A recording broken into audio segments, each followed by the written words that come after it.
Notre Dame has a lot of its class already locked up, at least for now. What are you seeing moving forward? Is there anybody left? How many spots are left? It's a great question. I mean, we have to start with Elijah Golden. That's the big one, right? From Cardinal Mooney in Sarasota, Florida. He's originally from George, Virginia. Always like to point out that his high school coach is Jared Clark, former Notre Dame quarterback and tight end. Golden four-star prospect, number 191 overall player, number 19 defensive lineman per the industry ranking. It's look, we've talked about this one as a Bama Notre Dame battle seemingly for 6 months or so. Like we felt like this for a while. Those two programs plus Oklahoma and Virginia Tech rounding out his top four. He's got a commitment date of August 9th lined up. It was originally going to be July 26th. I felt really good about Notre Dame at that point, but then he moves it to August 9th. And it could be as simple as, hey, like this family member couldn't be there, so I'm moving it back. Like there's a million reasons why a prospect could move a commitment date. And I don't know the full story about why he's moving it back. But from what Golden told me in a message, he's like, this is the most important decision of my life. He's paraphrasing. It's the most important decision of my life. Like I really want to make sure I get this one. I get this decision right. Like, I don't think Golden wants to be a prospect who commits and decommits. So, he wanted to take more time and when he did make that decision date change from July 26th to August 9th, you also hear Oklahoma making a big move for him. So I think if you're Notre Dame and you're the leader going into that July 26th date, it changes. And then you hear buzz about Oklahoma.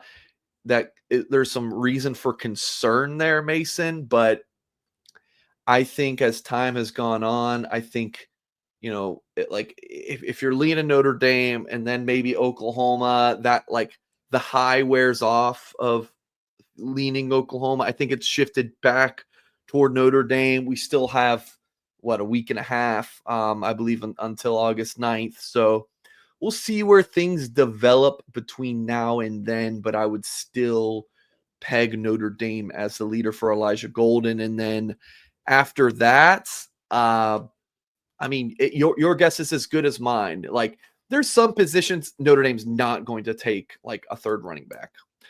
They're not going to take a third tight end now that Evan Jacobson's to A&M. Notre Dame's got 6 offensive linemen.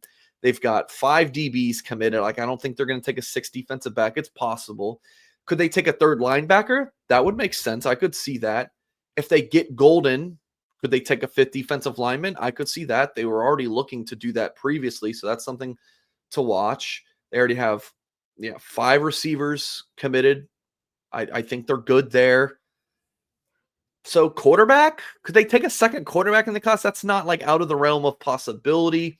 Would be a surprise for me as I sit in this chair on July 29th, but it's not out of the realm of possibility. So yeah, that would be it. Those would be the things to kind of keep an eye on. But Golden would give Notre Dame, if he commits to the Irish, 27 commitments.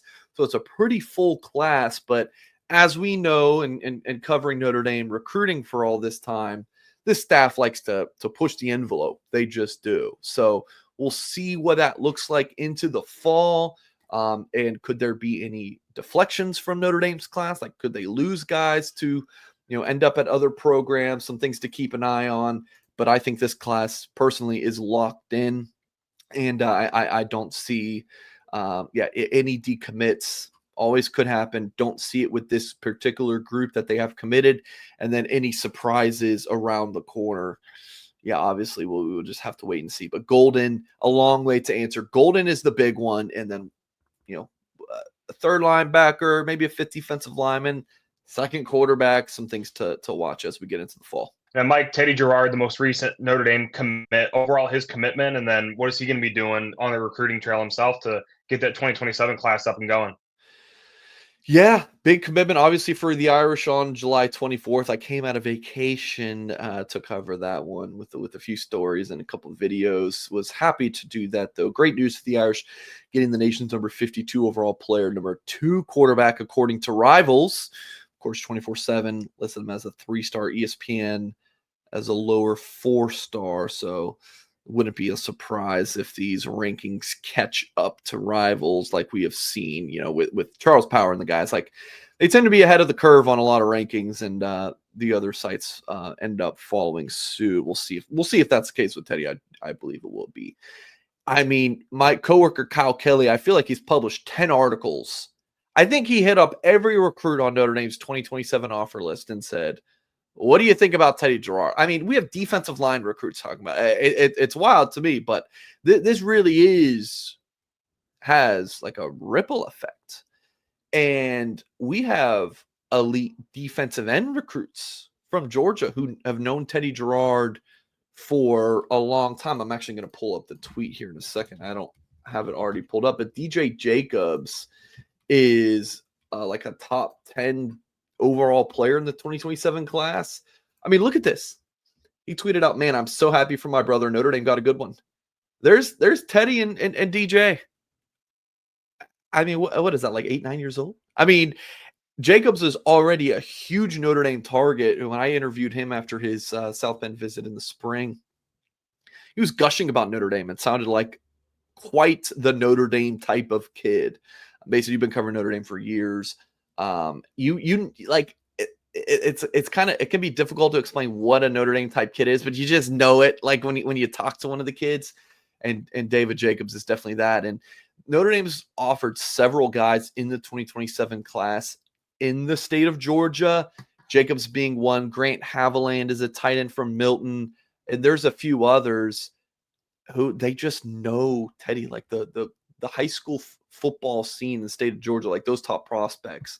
It's a close-knit thing, and that's coming from someone from the Atlanta area. So I think in the state of Georgia, this commitment could pay dividends with Gerard recruiting those guys to join him in South Bend, but just nationally, especially at the receiver position, it turns heads. Yeah, not only is Teddy going to be recruiting guys like Julius Jones and Quentin Burrell, like some of these big receiver targets. Jones, of course, the son of former Notre Dame running back Julius Jones Sr., and Quentin Burrell, a big-time top 100 overall type talent from Chicagoland.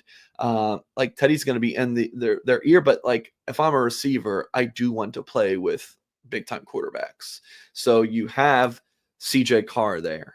You have Kenny Minchie there, one of those two guys going to win this job for this fall and could be on campus still, right? If the timeline makes sense for these 2027 quarterbacks. So it's just like for these 2027 receivers, to look at who's the quarterback now, who's the quarterback of the future, who's the quarterback in my class. Like you start to look at these things, and that's obviously a very important thing for a wide receiver. Who's going to be throwing me the ball?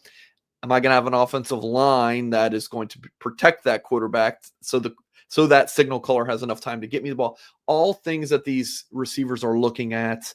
And again, Teddy Gerard committing to Notre Dame is important to these players. So, yeah, big commitment for Notre Dame on the field, but also on the recruiting trail moving forward.